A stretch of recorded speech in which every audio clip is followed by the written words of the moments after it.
Y uno puede decir, bueno, uno podría complementar estas medidas con alternativas para favorecer el consumo público y el consumo privado que pueden aplicarse más rápidamente y que podrían dar una propuesta de plan anticrisis más balanceada, ¿no?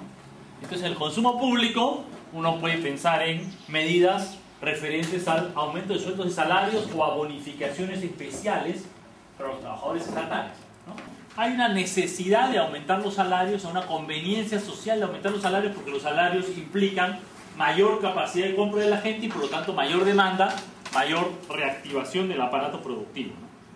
¿Qué cosas se pueden plantear en este tema, ¿no? ¿Qué he estado pensando sobre este tema? Uno es el salario mínimo vital, ¿ok? Entonces uno puede plantear el salario mínimo vital que en realidad debe plantear no solamente un aumento para recuperar lo perdido, sino para avanzar el salario mínimo vital. O sea, hoy lo que el ministro de Trabajo se niega es a dar el 5% que estaba pactado y que es menos del 7% que ha sido la inflación. Desde el punto de vista de una propuesta alternativa debería plantearse ofensivamente que el salario mínimo debe aumentar 10 o 15% por encima de la inflación para restituir la capacidad de compra de los trabajadores y aumentar la reactivación de la demanda interna. A mí en este terreno hay dos opciones, dos o tres opciones aquí, ¿no? Que en realidad, según lo que he visto en países latinoamericanos, creo que hay dos interesantes. La alternativa de Argentina, que a mí me parece buena para el Perú, es, damos un aumento general de, digamos, 6% para todos los trabajadores y el Estado descuenta ese 6% de las contribuciones de las empresas a la seguridad social y la pone el Estado en su bolsillo. O sea, hoy las empresas, por un sueldo de 1.000 soles, cada empresa tiene que pagar 60 soles mensuales a Esalud, ¿ok? Entonces lo que decimos simultáneamente es, las empresas aumentan el salario a 1.060, pero esos 60 soles que antes lo ponían las empresas de la seguridad social a Esalud, ahora el Estado se lo pone a Esalud. ¿Me explico? Entonces hay un aumento de los salarios, porque efectivamente los salarios aumentan de 1.060, la seguridad social mantiene sus ingresos y las empresas no están teniendo un pago adicional, un costo adicional en su planilla. Esto es lo que ha implementado ya Argentina, ¿no? O sea, imaginación, no. En Argentina ya funciona, ¿ok? Y la contribución es 10%, o sea, lo que está poniendo el Estado no es 6%, es 10%, más que en el Perú. México tiene otra alternativa al respecto, ¿no? México ha hecho algo parecido, pero ha dicho, lo vamos a hacer solamente para aquellos sectores que están en crisis o en dificultades económicas, ¿no? Entonces lo están haciendo particularmente en su caso para la industria automotriz. El Perú, digamos, lo podría hacer para la industria textil. Por ejemplo, entonces hacemos una negociación en la industria textil, recorrería desde el punto de vista de una negociación tripartita por rama, ¿no? O sea, tripartita, empresarios, trabajadores, Estado, por rama, todo el sector textil, y se puede aplicar una política de este tipo, ¿no? Los trabajadores mantienen los sueldos o aumentan los sueldos y el Estado pone un apoyo a la seguridad social por un tiempo limitado, ¿no? Es una medida temporal, digamos, por 2 años, ¿no? En Argentina es un año renovable por un segundo año, ¿sí? Entonces lo que he dicho es que el Estado pone las contribuciones a la seguridad social por un año y eso podría renovarse un año más. En principio no más de eso, porque esto es una medida de emergencia, ¿no es cierto? Mayor gasto en programas sociales, subsidios directos, empleo temporal, etcétera, son también elementos que aumentan al consumo público y que de esa manera tienden a reactivar la economía, ¿no? Se convierten en demanda que luego va a poner en marcha las industrias, ¿no? En el Perú hay un montón de programas sociales que son muy chiquitos, muy poco, dan muy poca plata, que deberían y podrían aumentarse en año de no crisis y en año de crisis. Con mayor razón en año de crisis, ¿no? O sea, tanto que sea programa tipo junto para los que no reciben, o que sea un programa de pensiones no contributivas para los ancianos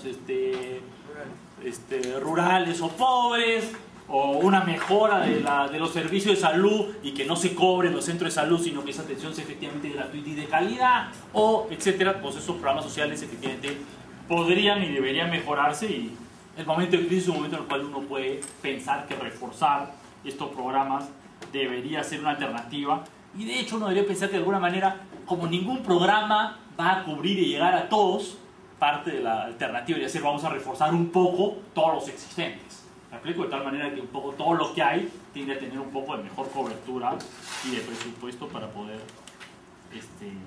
funcionar, ¿no?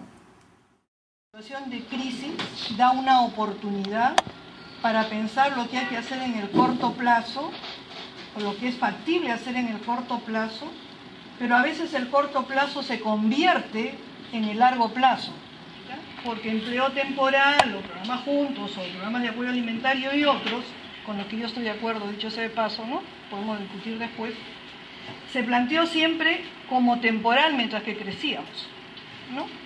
Ahora se plantea temporal hasta que salgamos de ¿qué? De la crisis.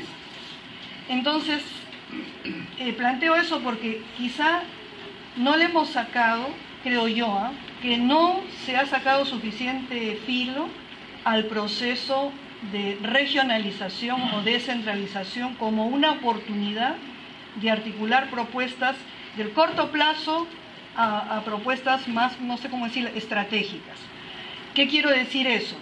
Quizás es la oportunidad en que no se vea solamente empleo temporal o mejor programas alimentarios con consumo de producción local, que también eso ha tenido sus bemoles en muchos sitios, sino que pensemos en desarrollos regionales que puedan garantizar, no sé si es posible, ¿no?, mayor sostenibilidad en el tiempo de formas de producción que sean más sostenibles y que no sean tan vulnerables a economías que dependen tanto del exterior. Es decir, como dice Jürgen Schulz, ¿no?, quizás es pensar la economía desde abajo, desde adentro, desde los recursos y de las necesidades internas. Es una oportunidad.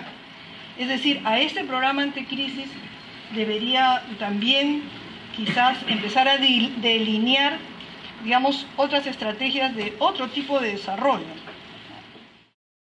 Porque inclusive el día de ayer salió el decreto de urgencia 028 con esto del fondo del fideicomiso de 2.600 millones de soles para los gobiernos regionales, y que ha sido parte de una anécdota cruel el día lunes.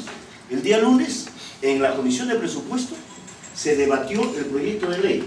Un proyecto de ley que tenía 3 componentes. El primer componente era de dejar a libre criterio del Ministerio de Economía el endeudamiento y sin la necesidad del informe técnico de viabilidad por parte de los solicitantes de los créditos. Es decir, una cosa espantosa. ¿Y qué ha sucedido? O sea, eso no pasó, quedó para un siguiente debate de la Comisión de Presupuesto. ¿Y qué pasó ayer en el peruano? Sale el decreto de urgencia 028 con el fideicomiso de los 2.600 millones. Es decir, Congreso discutes por las puras, ¿no? Es un engaño, muchachos. Y bueno, y si tú no lo quieres, yo lo saco por decreto de urgencia, pues. Se acabó el asunto. En esas circunstancias, la economía creo que camina por sus propios andares, sin un equipo que pueda darle sostenibilidad. Y por eso, este equipo económico para mí debe ser licenciado y esa debe ser una bandera política. Yo creo que este programa anticrisis lo ha hecho a medida de aprovechar la oportunidad de lo que estaba ocurriendo en el contexto internacional, porque la crisis es permanente en el interior del país. Todas las medidas que se han venido emitiendo era para favorecer en todo caso a algunas actividades económicas, a las empresas, etcétera, pero la crisis siempre ha sido permanente, aun cuando se nos decía que había crecimiento económico. En el interior del país, antes y después, no llegan las medidas, no le hace una raya al interior del país.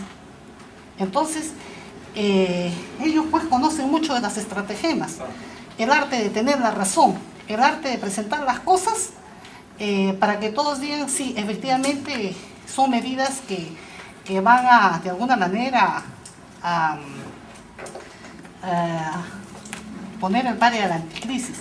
Pero yo particularmente veo que estas ni las anteriores dan solución al problema interno del país. Entonces no vamos a estar dando una carta abierta, un cheque en blanco, para que nosotros en el erario nacional se disponga a través de las APPs o con financiamiento algo que no tenemos cómo se va a controlar, cuáles son los términos de referencia, son los proyectos priorizados los que requiere el país, sí o no.